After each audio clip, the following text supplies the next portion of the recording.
예술인이란 무엇일까요? 자신의 예술적 재능을 직업으로 삼아서 사는 사람입니다.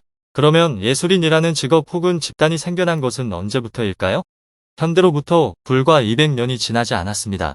그러면 그 이전에 예술을 직업으로 했던 사람들은 어떤 사람들일까요? 서양을 기준으로 말하자면 고대에는 주로 예술에 해당하는 분야 즉 그림, 음악, 무용 혹은 스포츠 등의 활동을 직업으로 했던 사람들은 노예들이었습니다. 중세에는 떠돌이 광내들이나 집시들 등이었죠.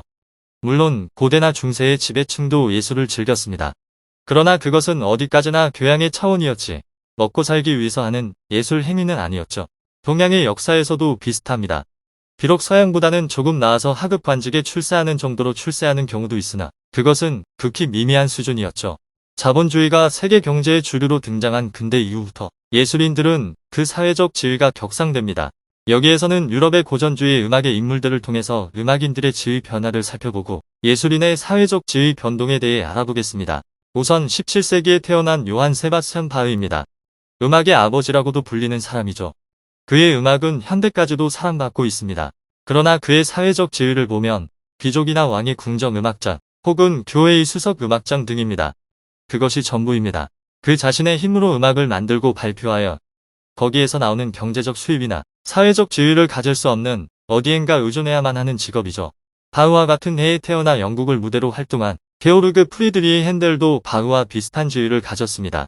물론 그렇다고 해서 이 두 사람이 개인적인 활동을 전혀 하지 않았다는 것은 아닙니다.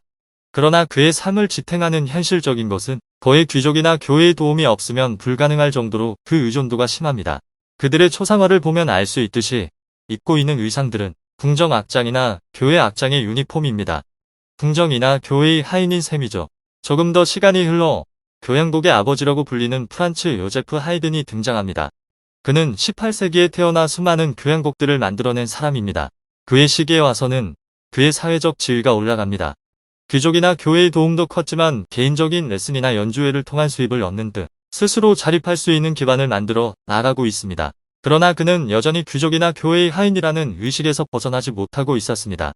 그의 초상화를 보면 그가 입고 있는 옷은 거의가 교회의 악장이나 귀족의 악단장의 옷을 입고 있습니다. 그런 초상화를 남기도록 허용했다는 것은 그의 의식이 아직 완전히 자립한 예술인이 아니었다는 반증이죠. 다음은 볼프강 아마데우스 모차르트입니다. 이 사람에 이르러서야 오늘날 우리가 볼 수 있는 이른바 프로페셔널한 예술인의 모습이 보이기 시작합니다.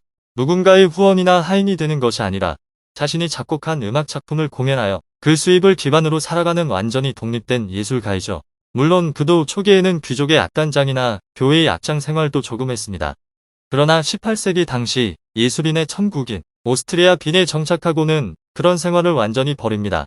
모차르트는 빈에서 엄청난 부와 명성을 얻었지만 사생활에서의 지나친 낭비와 시대를 너무나 앞서가는 그의 천재성이 오히려 현실적인 벽이 되어 그를 좌절시킵니다. 이제 음악가라는 직업은 자신의 이름을 앞세워 작품을 발표하고 그 이름 자체로 청중들에게 환호를 받는 예술가가 되는 시대가 되어가고 있었습니다. 그의 복장들을 잘 살펴보면 귀족들과 별로 다름없는 모양을 하고 있습니다.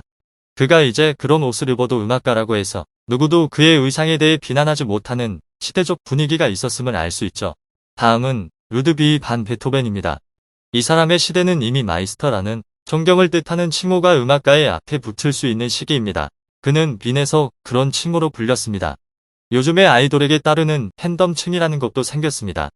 그의 발언이나 행동이 사회적 영향을 끼칠 수도 있는 정도로 예술가의 위상은 높아졌습니다. 그가 교향곡 3번을 나폴레옹에게 바치려다가 그가 황제가 되자 그도 속물에 불과했다고 비난하면서 악보의 첫 장을 찢어버렸다는 일화는 유명합니다. 황제가 될 만한 사람에게 예술가가 자신의 작품을 자신의 이름으로 헌정할 수 있는 정도의 위치가 예술가에게 주어졌던 것입니다. 그가 죽자 그의 장례식에는 빈이 떠들썩할 만큼 많은 추모객이 몰렸다는 사실만 봐도 현대와 크게 다를 바 없는 예술가의 사회적 지위의 크기를 설명할 수 있을 것입니다. 참고로 그가 죽은 해는 1827년입니다. 도와주셔서 감사합니다.